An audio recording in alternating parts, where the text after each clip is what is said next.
الحمد لله على إحسانه والشكر له على توفيقه وامتنانه وأشهد أن لا إله إلا الله وحده تعظيما لشانه وأشهد أن محمدا عبده ورسوله الداعي إلى رضوانه فإنه بلغ الرسالة وأدى الأمانة ونصح الأمة وكشف الله به الغمة وجاهد في الله حق جهاده حتى أتاه اليقين. اللهم صل عليه وعلى آله وصحبه تسليما كثيرا. قال الله في محكم تنزيله: يا أيها الذين آمنوا اتقوا الله حق تقاته ولا تموتن إلا وأنتم مسلمون.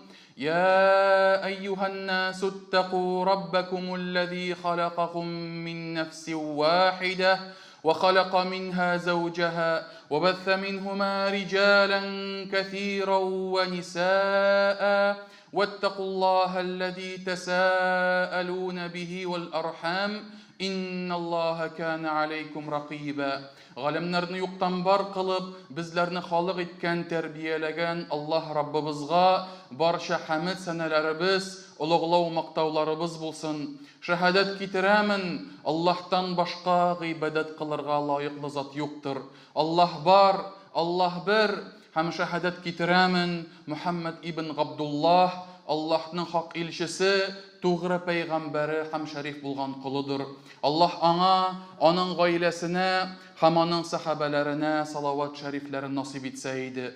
Аллаһ Раббыбыз әгәр дә кемне дә булса үзенең рәхмәте белән туры юлга күндерсә, аны бүтән беркем дә адаштыра алмас. Аллаһ Раббыбыз әгәр кемне дә булса гаделлеге белән туры юлдан яздырса, аны беркем дә бүтән туры юлга чыгара алмас. Аллаһ Раббыбыз изге китабында әйтте: "И иман китергән бәндәләр, Аллаһтан хакыйкый тәкъвалык белән куркыгыз һәм бары тик мөселман булып кына үлегез" диде. Икенче бер аятында әйтә: "И кешеләр, сезләрне яраткан, халык иткән Раббыгыздан куркыгыз. Ул сезне бер кешедән яратты. Аннан иптәше хатынын барлыкка китерде. Һәм алар икесеннән дөньяга күп ирләрне һәм хатыннарны чәчте. Бәлки бер-берегездән шул Аллаһ хакы өчен сорыйсыз, шул Аллаһның ачуыннан, шулай ук туганлык җипләрен өзүдән куркыгыз. Дөреслектә Аллаһ сезне күзәтеп торучыдыр." Әмма бәгъд, мөхтәрәм җәмәгать, безнең өчен иң кадерле булган, безнең өчен иң изге булган китап, чыганаклар, укырга кирәкле булган һәм уйланырга иң тиешле булган изге вахиләр ул Аллаһның китабы, Коръән һәм пәйгамбәребезнең сөннәте булып тора. Аллаһ Раббыбыз Коръәндә әйтә: "Ярфа'уллаһу аллазина аману минкум валлазина утул илма дараджат." Аллаһ иман китергәннәрне һәм гыйлем ияләрен дәрәҗәләргә күтәрә дип әйтә. Аллаһның китабын өйрәнү, пәйгамбәребезнең сөннәтен белү калипләрне яшәтә торган, күңелләргә нур бирә торган изге гамәл булып тора. Һәм шул ике әйбер динебезнең ике зур асылы, ике зур нигезе булып тора. Һәм шул ике әйбер кешегә ничек гыйбадәтне кылырга, ничек Аллаһка якынайырга икәнлеген өйрәтә. Һәм шуңа күрә, мөхтәрәм җәмәгать, гыйлемне алу, шәргый гыйлемне алу, дини гыйлемне алу кешене хаклыкка чыгара һәм кешене гөнаһлардан читкә этәрә. Һәм шул гыйлемне кабатлау ул зикр итү кебек. Һәм гыйлем алуда тырышлык кую Аллаһ юлында җихад кебек була. Гыйлем алу, өйрәнү гыйбадәт булып санала. Һәм гыйлемне тарату садака кебек булыр, мөхтәрәм җәмәгать. Һәм гыйлем алу, өйрәнү, динебезнең нигезләрен өйрәнү ул намаз уку һәм ураза тоткан кебектер, һәм шул әҗерләргә тиңдер. Аллаһ Раббыбыз безгә кешеләрне гыйлемне алырга гаять ихтияҗда, мохтаҗлыкта яратты. Һәм бер зур галим булай дип әйтә: кешенең иң зур хаҗәте хакында, динен өйрәнү, уку, гыйлем алу кирәклеге хакында булай ди: кешеләр дини гыйлемгә ашау эчүләреннән дә мохтаҗраклардыр. Чөнки кеше көн дәвамында ашарга, эчәргә ихтияҗы бер тапкыр, 2 тапкыр яки хәтта 3 тапкыр булырга мөмкин ди. Әмма ләкин гыйлемгә ихтияҗы ничә тапкыр сулый, шул кадәр мохтаҗдыр гыйлемгә дип әйтә. Һәм уйлап карасак, мөхтәрәм җәмәгать, без ашыйбыз, эчәбез, йоклыйбыз, һәммәсе бу дөнья өчен. Әмма ләкин безнең бу дөньядан тыш, бу вакытлы дөньядан, фани дөньядан тыш безнең бит әле бар ахирет. Киләчәк мәңгелек тормыш, мәңгелек безнең урыныбыз. Һәм шулай итеп, дөньяда кайчанда булса бетәчәк, кайчанда булса тәмамланачак, әмма ахирет мәңгелек һәм бер кайчанда тәмамланмаячак.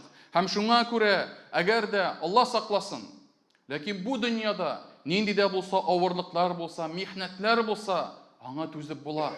Аңа ничектер дә сабыр итеп була, үтергә, гомерне үткәрергә була. Әмма ләкин ахирет михнәтләренә сабыр итүчеләр айха юктыр, мөхтәрәм җәмәгать. Чөнки ахирет михнәтләре, ахирет газабы, ахирет авырлыклары, алар мәңгелек һәм бер кашанда туктамый. Һәм шуңа күрә, мөхтәрәм җәмәгать, гыйлемгә кешенең ихтияҗы менә шул ахиреттә, мәңгелектә Аллаһ ачуыннан саклануга кирәкле булып тора. Һәм шуңа күрә, мөхтәрәм җәмәгать, гыйлем алу, динебезне өйрәнү безне Аллаһка якынайта, аның ризалыгына китерә. Чөнки гыйлем алып без беренчедән Аллаһны таныйбыз. Нинди ул Аллаһ? Нинди бар аның сыйфатлары? Нинди бар аның гамәлләре? Ул безгә нәрсә әмер итте? Ул бездән нәрсәдән сакланырга кушты? Динебезнең шикләрен күрсәтте. Динебездә приоритетларны куйды. Һәм гыйлем сәбәпле Аллаһ Тәгалә безне тәкъвалыкка чыгара. Чөнки чын, хакыйкый ихлас белән алынган, өйрәнелгән гыйлем ул чынлыкта кешене тәкъвалыкка чыгарырга тиеш. Аллаһ Раббыбыз Коръәндә әйтә: "Иннама яхшаллаһа мин ибадихил улама". Дөрестлектә Аллаһ куллары арасында булган белүчеләр генә, гыйлем ияләре генә Аллаһтан куркалар дип әйтә. Ләкин нинди галимнәр турында монда сүз бара? Нинди гыйлем ияләре турында сүз бара? Һәм Ибн Кәсир, Аллаһ рәхмәтендә булсын, ушбу аятларны тәфсир кылганда, аңлатканда булай ди. Ягъни Аллаһтан чын-чынлап бары тик Аллаһны белүчеләр генә куркалар ди. Чөнки Аллаһ турында күбрәк белгән саен Аллаһтан куркуың да арта барадыр дип әйтә. Һәм шуңа күрә менә галимнәребез дә әйтәләр, менә гөнаһ кылган кеше, гөнаһ иясе, гөнаһын эшләгәндә Аллаһның бөеклеге хакында надан булып калды ди. Аллаһның бөтен нәрсәне күреп торуы хакында надан булып калды ди. Аллаһның бөтен нәрсәне ишетеп торуы хакында надан булып калды ди. Аллаһның бар нәрсәне белүе хакында надан булып калды ди. Шул наданлыгы сәбәпле ул гөнаһка төште ди. Ул гөнаһ эшләде ди. Әмма ләкин Аллаһның ачуы каты, аның газабы шиксез икәнлеген белгән булса, шул хакта гыйлеме булган булса, Аллаһның рәхмәте булган җәннәт ишекләре, җәннәт бакчалары хакында гыйлеме булган булса, ул гөнаһка төшмәс иде дип әйтәләр, мөхтәрәм җәмәгать. Һәм шуңа күрә ушбу аятта зур-зур галимнәр, зур диплом алган кешеләр, гомере буена китап укыганнар гына түгел, Аллаһны танып, Аллаһны белеп, Аллаһтан куркуга китергән гыйлем ияләре искә алына, мөхтәрәм җәмәгать. Һәм шуңа күрә белеп торыйк, гыйлем алу, динебезне өйрәнү кешене караңгылыктан яктылыкка чыгара, иң зур бәхеткә китерә. Һәм Аллаһ Тәгалә әйтте: "Афаман я'ламу аннама унзила илейка мин раббикал хак, каман хува а'ма, иннама ятадhakkaru улул албаб". Аллаһ Тәгалә әйтә: "Эй Мөхәммәд, пәйгамбәребезгә мөрәҗәгать итә. Сиңа ингән вахи хаклык икәнлеген белгән кеше сукыр кешегә охшыймы?" дип әйтә. Ул сукыр кебекме ди? Дөрестлектә моны бары тик акыл ияләре генә исләренә төшерәләр дип әйтә. Һәм ул чынлап та шулай, мөхтәрәм җәмәгать. Бер ни белмәгән, бер нәрсә укымаган, бер нинди әйбер хакында да гыйлем алмаган кеше ул нәкъ сукыр кеше кебектер. Сукыр кешенең дөньясы ничек? Караңгы, бәрелә, абына, сугыла, әйме, дөньясы авыр. гыйлемсез кешедән нәкъ шундый, мөхтәрәм җәмәгать. Һәм он действительно подобен кроту, который ничего не знает, ничего не изучает, и он действительно, который погрузился, вот крот, как он копает под землей в полной темноте, и вот тот невежда, тот не знающий, он точно так же, его мир, его дунья, его ахират, полный мрак, полная темнота. Һәм шуңа күрә, мөхтәрәм җәмәгать, гыйлем алучы ул сукыр кеше кебек түгел, ул сукыр кебек авырлыкларга юлыкмый. Аның сукыр ничек бәрелсә, төртелсә, егылса, ләкин гыйлем алучы, аның дөньясы җиңел булып кала, мөхтәрәм җәмәгать. Һәм шуңа күрә диндәге сукырлыктан Аллаһ Тәгалә һәммәбезне дә сакласын. Гыйбадәт эшлим дип, төрле куркыныч бидгатьләргә батудан сакласын. Изгелек, яхшылык эшлим дип, гөнаһларга төшүдән сакласын. Һәм менә бу чынлыкта диндәге абачык сукырлык булып тора. Кайсы берләр уйлый, менә бит теге бабай, теге әби Коръән укый дип, сихерчеләргә баралар, күрәзәчләргә баралар. Кайсы берләре гыйбадәт кылам дип, төрле ярамаган эшләрне башкаралар, мөхтәрәм җәмәгать. Һәм үзләре дә сизмичә, үзләре дә белмичә, изгелек урынына Аллаһ ачуын гына җыялар. Һәм шулай иттереп, аларның җиңел тормышлары тагын да авырлаша. Һәм менә берничә мисал әйтеп үтәсем килә, кешебез үзебезнең тормышыбызда гыйлем булмау сәбәпле ничек тормышыбыз авырлаша. Менә бер вакытны бер кеше сорады, мин ди газ чыкканда барып туалетка барып комган белән су белән җуып киләм дип әйтә. Комган белән су алып туалетка барып киләм ди. Һәр вакыт. Һәм менә бу чынлыкта җәмәгать гыйлемсезлекнең абачык мисалы. Biz bilip dururga tiyişbiz, təxərət alır aldından, biz nəcistdən paklанырга tiyişbiz. Su bilen çistarınırga tiyişbiz. Lakin qaşan su kirək, tutup qarı тұрған. Һәм инде асизаймы дип әйтәбез biz. Шундый нәҗис булганда гына су белән чистарынабыз. Кече йомыш булсынмы, зур йомыш булсынмы, шуннан biz су белән чистарынабыз. Әмма ләкин газдан су белән чистарынырга кирәк түгел. Бу кеше мискин көненә, атнасына, айына ничек тилмереп, су белән һәр вакыт йөри микән, мөхтәрәм җәмәгать. Икенче бер мисал, моннан берничә ел элек үз күзләрем белән күрдем, мәчеткә бер кардәш керде. Әлхәмдүлилләh, намазын укыды, нәфил намазы иде, фарыз түгел иде. Намазы все по сунне, все четко, бөтен әйберсен эшләде. Намаз укып бетергәч утырды, дуа кыла башлады. Кулларын күтәрде. Бер заман кулларына карасам, бармагында алтын балдак. Без беләбез, мөхтәрәм җәмәгать, Аллаһ илчесе пәйгамбәребез Мухаммад саллаллаху алейхи ва саллям бер кулына алтынны күтәрде, икенче кулына ефәкне күтәрде дә һәм нәрсә дип әйтте?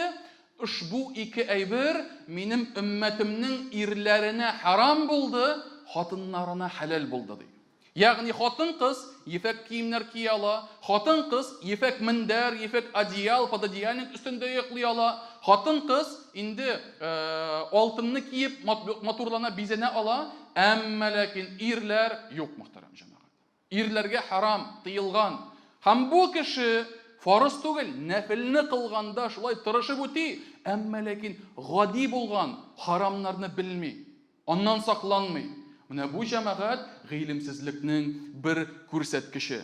Һәм шуңа күрә галимнәр әйтәләр, нәфил гамәлләргә карый, мустахаб гамәлләргә карый. Кешенең харамнардан саклануы приоритетнее, югарырак. Беренче харамнардан саклан. Аннан соң инде нәфилләреңне һәм мустахабларыңны үтә. Чөнки Аллаһ Раббыбыз безгә фарызларын кушты, фарыз гамәлләрне башкарырга әмер итте һәм харамнардан сакланырга кушты. Харамнарны үтәмәскә кушты. Һәм шуңа күрә, мөхтәрәм җәмәгать, Аллаһ Раббыбыз безне ушбу наданлыклардан сакласын. Һәм шулай ук әйтеп үтәргә кирәк, гыйлем алучыны Аллаһ илчесе пәйгамбәребез Мухаммад саллаллаху алейхи ва саллям ушбу сүзләре белән сөендерде.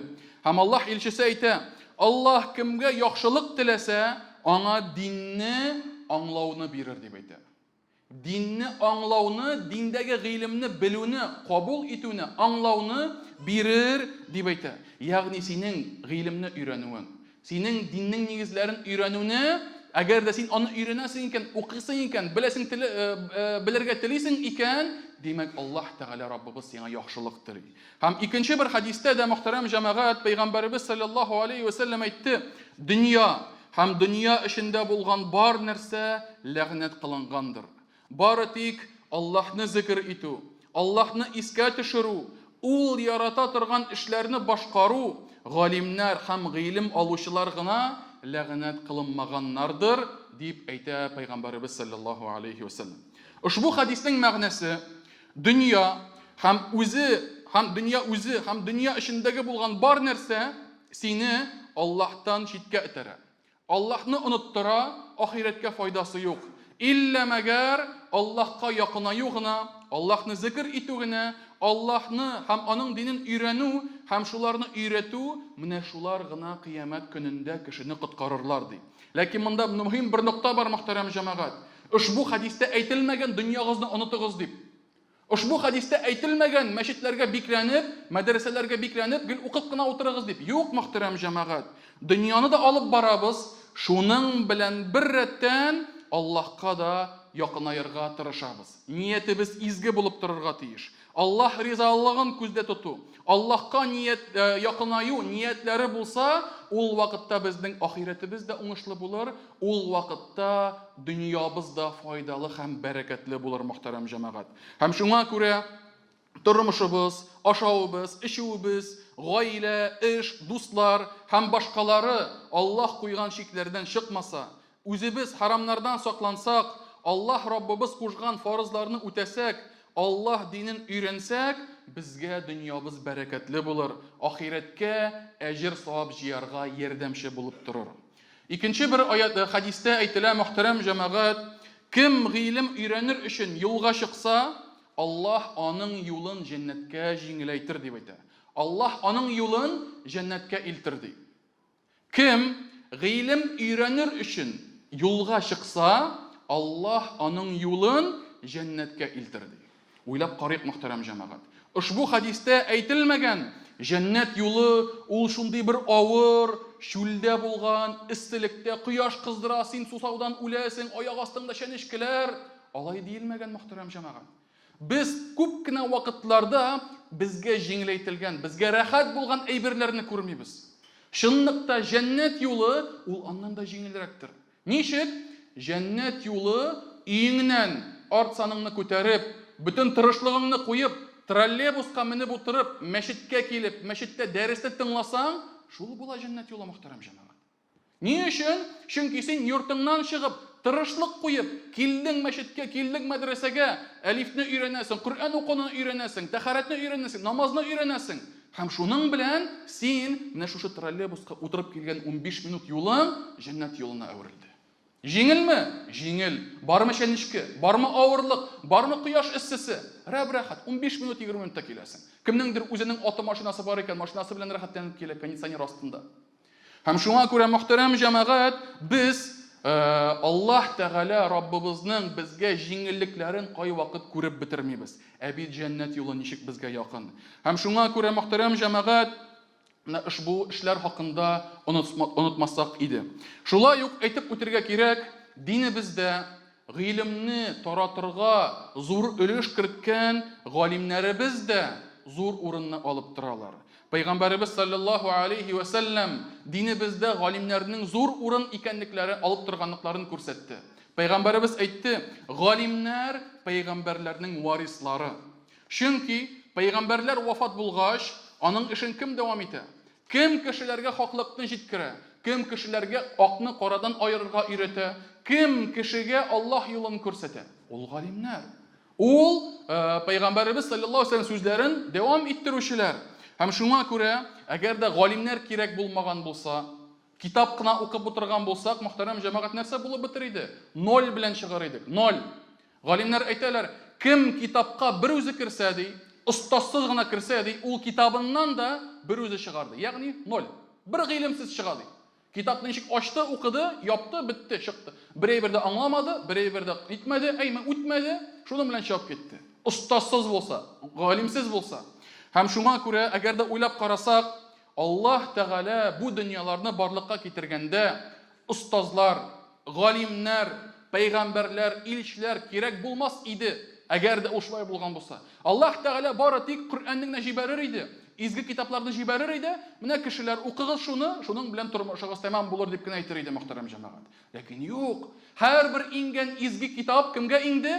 Пәйгамбәргә инде. Кешеләргә һәр вакыт пәйгамбәрләр, илчеләр килеп тордылар. Һәр вакыт аларга хаклыкны өйрәттеләр. Һәр вакыт аларны адашудан чыгарырга тырыштылар. Һәм шуңа күрә, мөхтәрәм җәмәгать, без һәр вакыт галимнәрнең һәм аларның устазлары булган пәйгамбәрләрне истә тотырга тиешбез, мөхтәрәм җәмәгать. Һәм Аллаһ Тәгалә дә китапларны иңдергәндә пәйгамбәрләрне сайлап алды. Һәм Коръән китабын иңдергәндә пәйгамбәребез Мөхәммәдне саллаллаһу алейхи ва саллям сайлап алды. Һәм пәйгамбәрләргә ярдәм итүче, яхшы терәк булырдай сахабаларын да сайлап куйды. Менә бүген еш сөйлиләр, террор, экстремизм дип әйтәләр, заблудшие секты, фәлән, төгән дип әйтәләр, мөхтәрәм җәмәгать. Менә Аллаһ сакласын, ләкин чынлап та бүгенге көндә кеше каны бер-бергә дә тормый. Кешене кайсы бер адашканнар шундук җиңел генә бузырга, җиңел генә аны үтерергә, җиңел генә юкка чыгарырга мөмкиннәр, мөхтәрәм җәмәгать. Һәм Аллаһ сакласын һәммәбезне менә шушы адашулардан, ләкин менә шушы адашкан секталар арасында, шушы экстремизм һәм инде шушы террор тарафдарлары арасында иң беренчеләре хавариҗлар иде. Хавариҗлар чыкты. Һәм нәрсә булды? Алар Гали ибн Абу Талиб, Аллаһ Раббыбыз аннан һәм аның әтисеннән риза булсын, ул халифалык иткән чорда барлыкка килделәр. Һәм гаскәр белән каршы чыктылар Галигә. Син дөрес түгел, син Аллаһ сүзе белән хөкем итмисең, син фәлән, син төгән дип аерылып чыктылар. Һәм көннәрдән бер көнне булар орта тордылар, күбәйделәр. Ахыр чиктә булар 6000 гаскәргә тупландылар. 6000 человек. Гади генә бер түгел. Бу кичкенә генә бер пушка түгел. Һәм шунда Гали белән бергә булган Абдуллаһ ибн Габбас, һәм ул Галинең двоюродный энекәше иде, пәйгамбәребезнең туганы иде. Һәм Абдуллаһ ибн Аббас исемле сахабаны без бөтенебез дә белеп торырга тиешбез.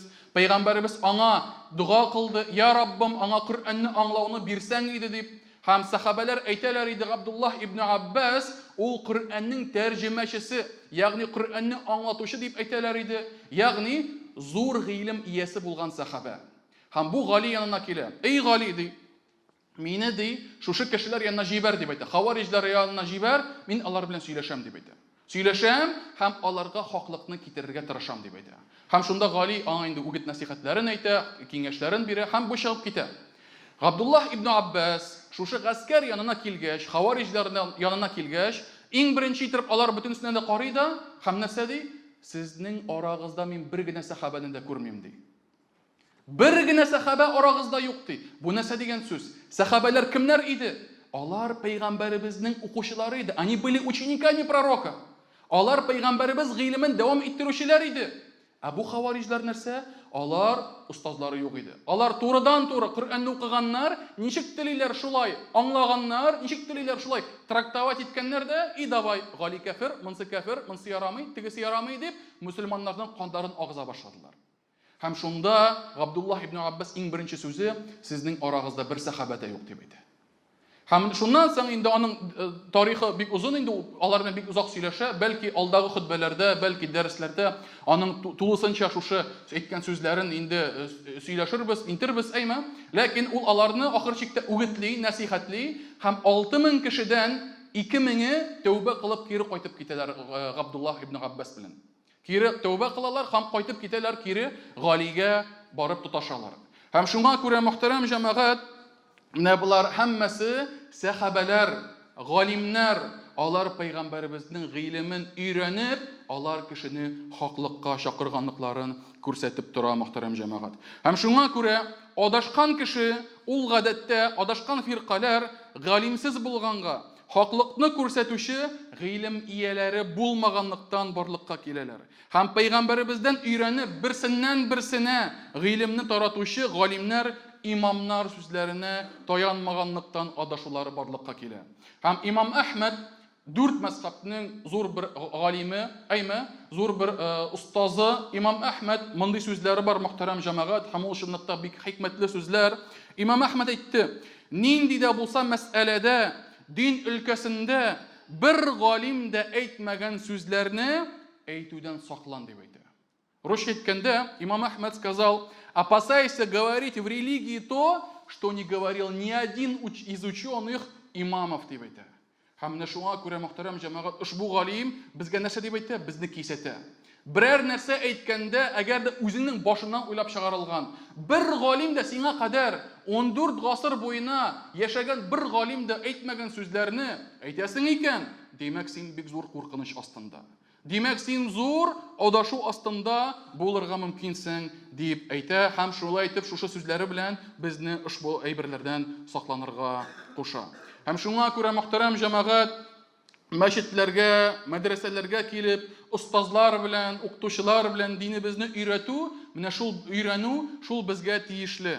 Һәм моның өчен әлхәмдүлилләh бүгенге көндә бүтән шартлар да тудырылган. Бүген күп мәчетләрдә уку дәресләре, кичке уку дәресләре оештырыла. Бүген остазлар шәкерт кенә килсен дип үзләренең күп вакытларын шушы өйрәтүгә, дәрес бирүгә сарыф итәләр. Һәм ирләр генә түгел, хәтта хатын-кызлар да, абыстайлар да, инде остазбикәләр дә инде кичкә вакытка калып, шушы хатын-кызлар да өйрәнсеннәр, гыйлем алсыннар дип тырышалар. Бәлки үзләренә теге вубытык дип әйтәбез инде, үзләренә дә бәлки теге минуска чыгып, ләкин гыйлемне таратырга, хаклыкны ирештерергә дип тырышалар мөхтәрәм җәмәгать. Һәм кызганыч бүгенге көндә кеше иртә белән килә алмый, көндезен килә алмый, чөнки бүгенге көндә яшьләр, урта буын кешеләр, алар көндез эштә, кич белән генә килә алалар. Һәм шуңа күрә кичләренә генә, кичләрен бушагач, кичләрен вакыт булгач кына, шул вакытта кич белән дәресләрен бирәләр һәм инде ишекләрен ачалар. Һәм шуңа күрә мөхтәрәм җәмәгать, бүгенге көндә әлхәмдүлилләh, мәчетләребез күп, мәчетләребездә мәдрәсәләр бар, дәресләр ачыла. Октябрь аеннан менә укулар башланачак. Һәм шуңа күрә читтә калмагыз, читтә йөрмәгез, килегез, өйрәнегез, әлифне таяктан айырып белегез. Аллаһ Раббыбыз иңдергән китабындагы сүрәләрне укырга өйрәнегез. Гадәти тәһарәт, намаз нәрсә икәнлеген өйрәнегез мөхтәрәм җәмәгать. Һәм иншаллах ул вакытта файдаларыбыз да һәммәбезгә дә тияр, һәм инде җәннәт юллары да һәммәбезгә дә якынайыр. Һәм һәммәбездә Аллаһ Раббыбыз ризалыгына омтылсак иде. Амин. Aqulu ma tasma'un wa astaghfirullaha li wa lakum wa lisa'iril muslimina min kulli dhanb fastaghfiruhu innahu huwal ghafurur rahim. Как многие из вас поняли, то, что сегодня у нас была хутба про получение знаний, про знания, и я приглашаю вас, ваших близких, ваших жен, ваших сестер, матерей в мечеть на учебу, изучать основы ислама. И у нас в мечети на базе медресе с октября начинаются вечерние курсы изучения основ ислама. Это уроки фикха, тахарат, намаз, закат и так далее. Да? Это уроки веры, вера в Аллаха, вера в ангелов, вера в пророков. Это научиться читать Коран, и это уроки адаба, исламской этики. И организационное собрание состоится 30 сентября в 18:00 в здании медресе. Приходите, все расскажем, все покажем, обо всем сообщим. И на выходе тоже вы можете увидеть объявления, и там указаны номера телефонов. Если у вас возникнут какие-либо вопросы, можете позвонить по этим номерам и задать интересующие вас вопросы, которые касаются организации учебы. Поэтому ждем вас 30 сентября на организационное собрание, а уже сама учеба начинается с 1 октября.